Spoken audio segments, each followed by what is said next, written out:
11조는 뭐예요? 11조의 원래의 뜻이 뭡니까? 11조의 원래의 뜻. 그 11조는 어떤 때 드렸어요? 구약에서. 레위인들의 생활비를 댄 거예요. 나머지 11지파가. 이 레위인들은 뭐예요? 애굽에서 이스라엘 백성들이 나올 때 그 6월절에 장자들이 다 죽어야 할 그곳에서 어린 양의 피가 문설주와 인방에 발려진 장자들은 다 살아났잖아요. 그걸 들어서 하나님께서 너희들 장자는 다 내 거다 그런다고요. 그러면 이스라엘의 장자들이 전부 다 성전에 가서 일을 하면 이스라엘은 어떻게 살아요? 그러니까 이 사람들이 레위 지파 한 지파만 그 일을 대표로 하는 거예요. 하고 나머지 11지파가 그들을 먹여 살리자 이렇게 된 거란 말이죠. 그러면은 이 레위 지파는 이스라엘 전체를 대표한 지파죠. 그 레위 지파는 장자를 대표하는 거예요. 그 장자는 남자를 대표하는 거거든요. 장자라는 것은. 그 남자는 뭘 대표하는 거예요? 구약에서, 그러니까 성경에서 사람을 계수할 때 어른, 성인 남자만 세잖아요. 그거는 여자하고 어린 애들은 사람 취급 안 했다는 것이 아니라 그들이 속한 가정을 센 거라고요. 그래서 이 남자는 전체의 인구를 대표한 거예요. 그러니까 그러면 레위인은 이스라엘 전체, 하나님의 백성들 전체를 대표하는 거거든요. 그들이, 레위인들이, 그러니까 하나님 앞에 바쳐진 거죠. 그들은 자기가 땅이 없고 기업이 없기 때문에 하나님을 섬기는 것만으로 먹고 살 수 있어요. 그러니까 하나님 앞에 바쳐진 자들이에요. 이들을 전체를 대신해서. 그게 11조라고요. 원래는 11조는 성경, 그 율법대로 하자면 11조 아니에요. 10의 1조는 레위인들에게 주고 또 11조 하나는 고아와 과부를 위한 구제를 위해 쓰고 또 3년에 한 번 11조는 그들이 성전에 올라갈 때 여비로 썼다고요. 그러니까 정확히 우리가 하려면, 이 시대에 우리가 하려면 10에 2점 몇 조 해야 되는 거예요. 그게 원칙이에요. 그런데 그거 정확히 알지 못하면서 성경에서 지금 두 군데에서 11조에 대해서 이야기하고 있다고요. 왜 거기에 목매달고 있는지 아십니까? 혹시 복 못 받을까 봐. 그래서 11조 하는 거예요. 아니에요? 확실히 한번 가슴에 손을 얹고 생각해 보시라고요. 복 받으려고 하시는 거 아니에요, 여러분? 그러면 보시자고요. 그 참 레위인이 누구예요? 누구를 대표해서 제사를 드림으로 해서 이들이 구원을 받는 것. 예수님이잖아요. 그 참 레위인, 그 레위인은 예수 그리스도가 어떻게 올 것인가를 설명하기 위해서 레위인들을 택한 거란 말이에요. 그런데 그 참 레위인인 예수가 오셨어요. 그리고 참 제물인 그 예수가 오셨다고요.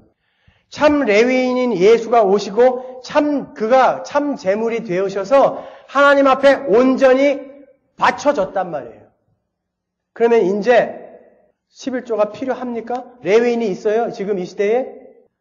목사가 레위인입니까? 목사가 제사장이에요? 여러분이 왕같은 제사장이라면서요. 목사 제사장 아니에요? 여러분 누누이 이야기하지만 목사 존경하지 말라니까요. 불쌍히 여겨주세요. 자신을 소모시켜서 여러분을 가르쳐 천국에 들여보내는 자니까. 목사는 섬기는 존재 아니라고요. 여러분이 제사장이란 말이에요. 레위인들에게 우리가 할 일을 대신해서 당신들이 하니까 우리가 이거 주는 거다라는 속전이었잖아요.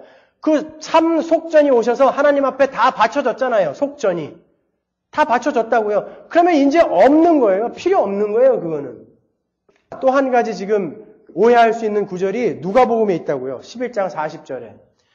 어리석은 자들아 밖을 만드신 이가 속도 만들지 아니하셨느냐? 오직 그 안에 있는 것으로 구제하라. 그리하면 모든 것이 너희에게 깨끗하리라. 화 있을진저 너희 바리새인이여 너희가 박하와 운향과 모든 채소의 11조를 드리되 공의와 하나님께 대한 사랑은 버리는도다. 그러나 이것도 행하고 저것도 버리지 아니하여야 할지니라. 예수님이 직접 11조 해라 그런다고요. 그럼 이 이야기는 뭡니까? 이렇게 질문하셔야죠. 이 이야기는 이 당시는 구약의 시대죠. 예수님이 아직 죽기 전이라고요. 부활하시기 전이잖아요. 그래서 예수님은 끊임없이 율법을 지키고 계셨잖아요. 그때까지. 구약의 시대라고요. 그러니까 당연히 지켜야죠. 11조 해야죠. 그때는 구원의 사건이 일어나지 않았단 말이에요. 율법이 아직 완성되지 않았단 말이에요. 예수 그리스도가 우리가 지켜야 할 이만큼의 율법이 있다면 우리가 이만큼 지켜놓으면 나머지 부분을 예수 그리스도가 다 지키고 계셨다고요. 그러니까 너희들 지금 율법을 지켜라, 지켜라, 지켜라 하는 것은 니들이 지킬 수 있는 존재다라는 게 아니라 니들이 도대체 어떤 존재인지 알으라는 거란 말이에요. 말라기에서 너희들이 11조 해라. 내가 너희들이 11조 하면 축복을 하는지 안 하는지 나를 시험해봐라. 그러는 것은 구약시대이기 때문에 너희들 11조 해라. 근데 못하지? 그 이야기와 아울러 너희들이 정말 율법 중에 가장 하기 쉬운 게 뭐냐? 지나가는 여자만 봐도 간음한 거고 형제 보고 이 바보 같은 놈 그래도 살인한 거라면 가장 우리가 형이 하학적인 것으로 지켜낼 수 있는 율법이 뭐냐고요? 11조란 말이에요. 근데 너희들은 그것조차도 못하더라는 거예요.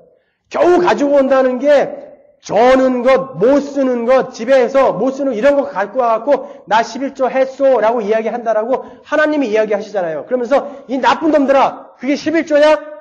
봐라 니들 실력으로는 전혀 안 되지? 그러니까 내가 한다. 그러면서 신약을 여는 거란 말이에요. 거기서 11조 안 하면 죽어 이렇게 협박하는 거 아니라고요. 그런데 이제 신약에 오셔서 예수 그리스도로 말미암아 그 율법이 완성됐다란 말이에요. 볼까요?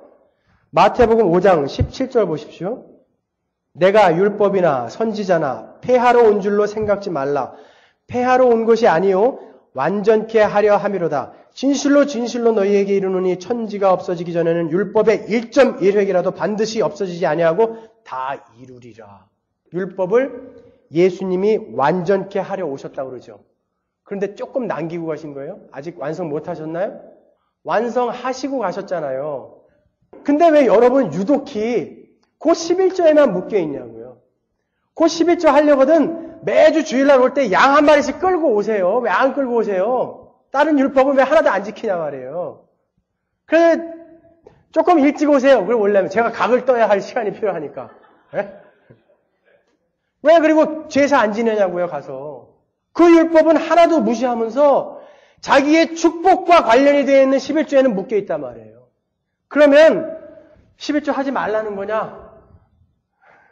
기쁘죠 굉장히. 야 자유롭다. 나 자유 얻었네. 이제는 하나님이 여러분을 다 달라고 그러시는 거예요. 네 전부를 내게 달라는 거예요. 이제 너는 내 거다란 말이에요. 그게 바로 하나님이 오늘 과부를 칭찬하신 그 비밀이라고요. 너는 그 비밀을 알고 있구나. 너는 그 비밀을 알고 있구나. 이 땅에 눈을 두지 않고 하늘에 눈을 두며 그 소망으로만 살아가야 하는 그런 하나님의 백성의 그 본질을 너는 알고 있는 자구나. 그걸 우리에게 말씀해 주시기 위해서 바로 그 자신의 전부를 다 내어놓은 그 여자를 칭찬하신 거예요. 여러분 이제는 우리가 10의 1만 드려도 되는 것이 아니라 10의 10을 다 하나님의 뜻에 맞게 선하게 쓰셔야 되는 거예요. 10의 1만 교회에다가 덜렁 던져놓고 나머지 10의 9는 자기를 치장하고 자기를 화려하게 만들고 자기의 욕심만을 따라서 그렇게 써도 되는 것이 아니라 이제는 10의 10을 다 하나님을 위해 쓰는 거예요. 교회에다가 꼭 다 안 갖다 내도 상관없어요. 교회에다가 헌금 안 해도 상관없어요, 여러분. 괜찮습니다. 하지만 여러분의 그 모든 소유, 모든 시간, 여러분의 삶 전체를 하나님을 향해서 쓰는 거예요. 그 믿음을 근거로 여러분은 여러분의 물질을 쓰시기 바랍니다. 자신 없으면 교회에다 갖다 맡기는 거예요. 그것이 헌금인 것입니다. 지금 우리 재정 담당하는 분들이 아마 저를 보면서 굉장히 가슴을 칠 거예요. 도대체 저 목사가 우리 은행 어카운트에 얼마가 남아있는지 알고나 저렇게 하는 저런 소리 하는 거냐? 왜 그런 걱정을 여러분이 하십니까? 교회는 누가 세우는 것입니까? 하나님이 세워서 하나님이 이루어 가시고 하나님이 완성하실 것입니다. 우리 교회가 이제 막 세워졌기 때문에 필요한 것들이 우리가 가지고 있는 은행 밸런스와는 비교할 수 없을 만큼 많다는 것을 제가 모르는 바 아니에요.